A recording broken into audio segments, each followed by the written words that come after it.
Hello everyone, welcome back. My name is Anna, and in today's video, I'm delving into the movie Meet Joe Black. And specifically, I'm focusing on a theory that might change the way you look at Brad Pitt's character, Death.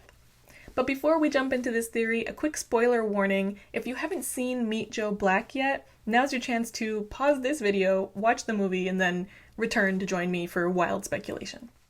A quick summary of the movie plot for those who want to press on. Meet Joe Black is a drama/comedy that intertwines the lives of Bill Parrish, a wealthy media magnate played by Anthony Hopkins, and a mysterious young man played by Brad Pitt. This mysterious Brad Pitt comes to Bill Parrish one night and says he is Death. Death is curious about human life and offers Bill more time on Earth in exchange for a tour through the human experience. Death assumes the identity of Joe Black and integrates himself into Bill's home, setting on a path of destruction in Bill's life, particularly after forming a deep, unexpected bond with Bill's daughter, Susan. The story explores mortality, the value of life, and the unexpected connections that define our existence. Now let's get back to Death. Meet Joe Black takes great care to build up Death's introduction, dedicating 30 minutes to set the stage for his arrival. The build-up is crucial, not just for setting the tone of the movie, but for establishing the characters of Bill's daughters, Susan and Allison. Bill's turning 65 in a week, and his daughter Allison is throwing him a party. But Bill has been waking up in the middle of the night with chest pain and a strange voice in his head. Yeah.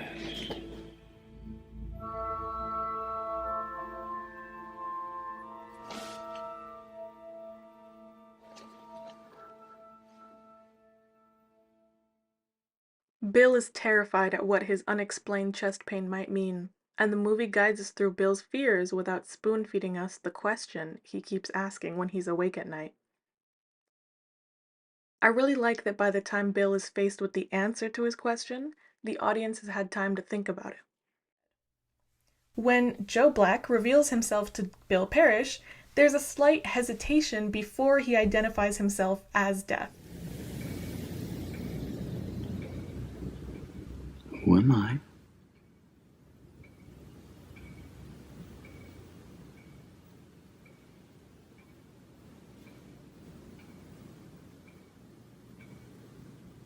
Death.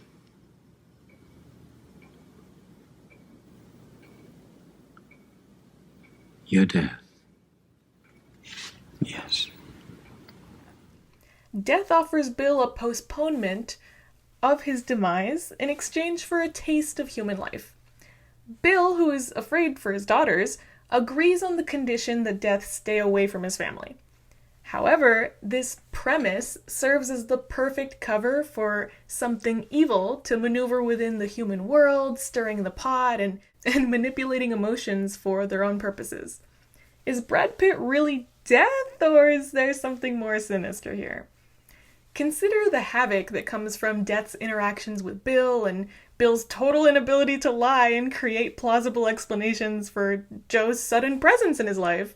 Joe's actions, while hilarious, could also be interpreted as a demon delighting in the chaos it creates, right? Now, onto the biggest piece of evidence I have to offer in support of this demon theory: Death romantically pursuing Bill's daughter Susan.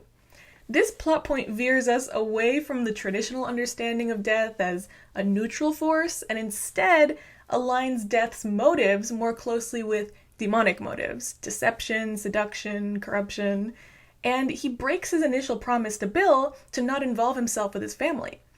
So Death reveals himself that he's not bound by his word, and he's rather bound by his whims.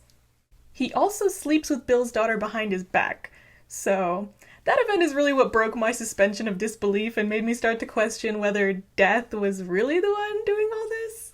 And I googled what the movie was based on, and it's based on an Italian play translated as Death Takes a Holiday, and the 1934 US movie version has a hilarious poster that says, "No one can die while he makes love." So I guess based on the source material, Brad Pitt is actually Death and doing the important work of getting laid on the job. And now, the portrayal of wealth and morality in this movie further supports this theory. Bill Parrish, a billionaire, is portrayed by his family as a good man. Yet the film leaves his morals ambiguous to the audience, especially regarding how he acquired his wealth. And that ambiguity feels ripe for a demon to exploit. No good billionaires and all that. And we really don't see the good that Bill has done in the movie. So the movie also subtly introduces the idea that Death's interactions with the Parrish family aren't about guiding Bill to the afterlife, but instead about ensuring his soul's damnation.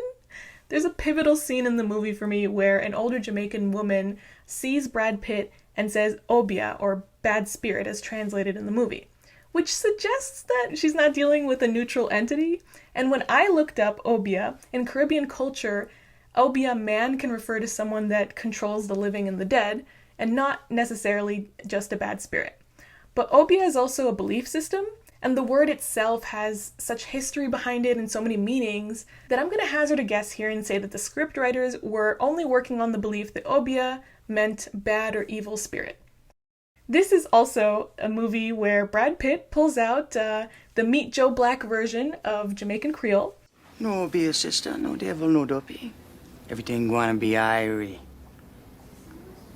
And y'all should watch this video where Jamaican linguist and YouTuber Lisa breaks down Brad Pitt's accent and the Jamaican English in this movie.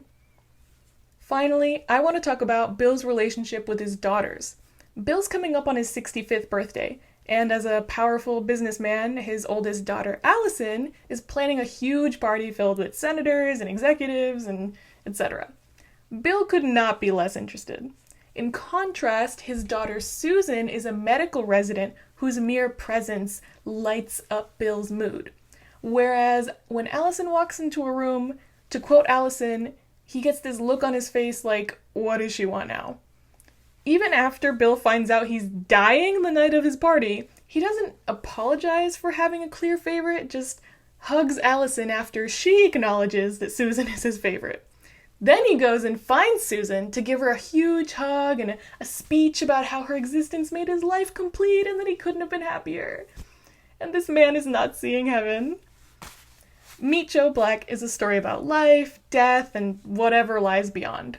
I strongly believe there's compelling evidence that Brad Pitt's character is a demon pretending to be death just to mess with Bill Parrish before his natural end. I like to think that this theory also adds a layer of complexity and intrigue to the film and challenges us to question the intentions of the characters we see on screen. You know, if you ignore authorial intent and all that stuff. Thanks for watching. If you found this theory as fascinating as I did, you can subscribe for more thought-provoking movie reviews and drop a suggestion for the next movie in the comments. I'd love to know your thoughts. Have you ever seen Meet Joe Black? Do you think that Joe Black was actually death? Do you think he's a demon? Let me know. Bye. Yes. Yes. Yes.